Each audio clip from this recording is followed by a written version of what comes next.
How to become mentally strong.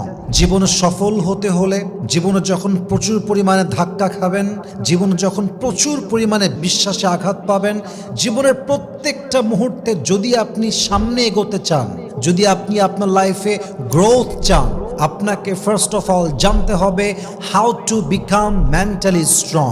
যেই মানুষ, যেই পুরুষ, যেই নারী মেন্টালি স্ট্রং হতে পারে, তাকে হারিয়ে দেওয়ার মতো শক্তি পৃথিবীতে জন্মই নেয় নাই যুবক ভাইরা, ঠিক কিনা বলেন?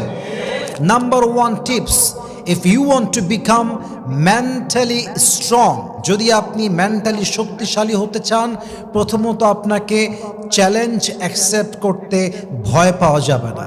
চ্যালেঞ্জকে অলওয়েজ নিজের লাইফের একটা চান্স মনে করবেন, একটা অপরচুনিটি মনে করবেন, একটা সুযোগ মনে করবেন। যেই বান্দা তার লাইফে চ্যালেঞ্জ ফেস করতে ভয় পায় না, তার মতো মেন্টালি স্ট্রং আর কেউ হতে পারে না, ঠিক কিনা বলেন?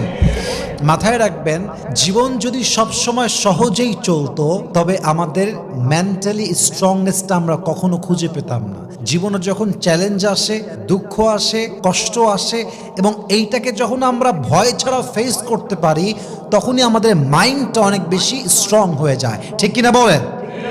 খেয়াল করেন, উদাহরণ হিসেবে যখন আমরা জিম করতে যাই, আমরা ডাম্বেল তুলি বারবার, একবার, দুইবার, তিনবার, কিন্তু তুলতে গিয়ে we feel so pressure, it creates a lot of pressure on our body. যখন তুলছেন চাপ লাগছে, কিন্তু যখন আপনি বারবার তুলছেন, আস্তে আস্তে আপনার মাংসপেশি শক্ত হচ্ছে। ইট মিনস আপনি যত চাপ নেবেন, আপনি যত চ্যালেঞ্জ অ্যাকসেপ্ট করবেন, আপনার জীবনটা তত বেশি গ্রোথ হবে এবং আপনার মেন্টালি স্ট্রংনেস তত বেশি বাড়বে, ঠিক কিনা বলেন? আর একটা জিনিস বোঝার ট্রাই করেন, একটা গাছ তো অটোমেটিক উঠে যায় না, আগে বীজ বপন করতে হয়। আর বীজ যখন মানুষ বপন করে, একদম চাপিয়ে দেওয়া লাগে, একদম চেপে দিয়ে মাটিতে গাড়তে হয়। যখন মাটিতে গেড়ে দেওয়া হয়, এটাই একদিন বিশাল বড় ফুলের গাছ হয়, ফলের গাছ হয়, আমের গাছ হয়। অতএব জীবনে যত চাপ আসবে, চ্যালেঞ্জ আসবে, এটাকে যদি আপনি ভয় ছাড়া ফেস করতে পারেন, আপনি মেন্টালি স্ট্রং হতে পারবেন, ঠিক কিনা বলেন?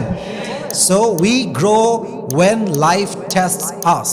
আমরা তখনই সামনে আগাতে পারি যখন আমরা জীবনের পরীক্ষাকে ভয় ছাড়া ফেস করতে পারি, ঠিক কিনা বলেন?